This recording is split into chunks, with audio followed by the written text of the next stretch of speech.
खुशबू रचीब सी थी। हर तरफ रहमतों की बारिश हो रही थी और सहाबाए किराम रोजों की बरकतों से अपने ईमान को ताजा कर रहे थे।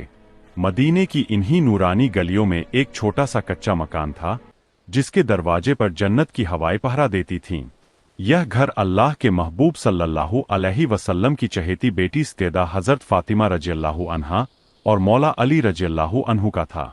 इस घर में दुनिया की दौलत की कोई चमक नहीं थी, बल्कि यहाँ फकीरी में भी बादशाहों जैसा सुकून मौजूद था।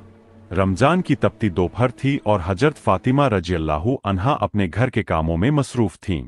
आपके लबों पर अल्लाह का जिक्र था और हाथों में घर की जिम्मेदारी, लेकिन जिस्म फाकों की वजह से कमजोर हो चुका था। इस साल मदीने में तंगदस्ती का आलम कुछ ऐसा था कि कई कई दिनों तक अहले बैत के घर में चूल्हा नहीं जलता था। हजरत फातिमा खुद रोजे से थीं और उनके साथ नन्हे शहजादे हजरत हसन और हजरत हुसैन भी रोजा रखे हुए थे। छोटे बच्चों के लिए भूख और प्यास की शिद्दत को बर्दाश्त करना आसान नहीं था, लेकिन उनकी परवरिश ऐसे साए में हो रही थी जहां सब्र और शुक्र को सबसे बड़ा जेवर माना जाता था।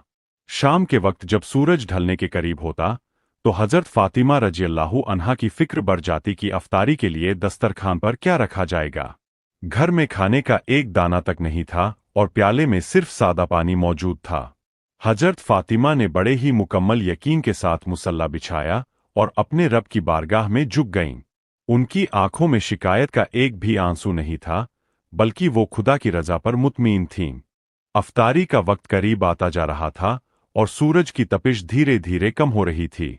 हजरत फातिमा रज़ियल्लाहु अन्हा ने जब मुसल्ले से सर उठाया तो देखा कि छोटे हसन और हुसैन भूख और प्यास की वजह से निढाल हो रहे हैं। उनकी मासूम आंखें अपनी अम्मी जान की तरफ देख रही थीं, लेकिन उन बच्चों की जुबान पर एक बार भी खाने की फरमाइश नहीं आई, क्योंकि उन्होंने अपने घर में सब्र का ही सबक सीखा था।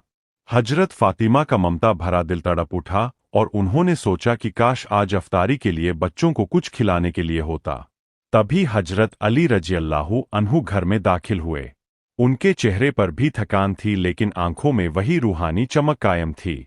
उन्होंने हजरत फातिमा की फिक्रमंद आंखों को देखा और फौरन समझ गए कि आज भी घर में अफ्तारी के लिए कुछ नहीं है।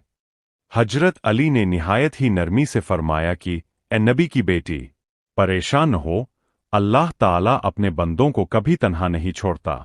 मैं अभी बाहर जाता हूं और कोशिश करता हूं कि कहीं से कुछ मजदूरी मिल जाए ताकि आज हमारे बच्चों का रोजा सादे पानी से न खुले।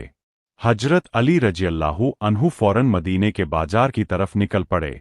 उस वक्त बाजार के ज्यादातर लोग अपने घरों को लौट रहे थे ताकि अपने परिवार के साथ अफ्तारी कर सकें। हजरत अली ने कई दुकानों और बागीचों के मालिकों से काम के बारे में पूछा, लेकिन दिन ढल चुका था और काम मिलना मुश्किल लग रहा था। उनके दिल में मुसलसल यह ख्याल आ रहा था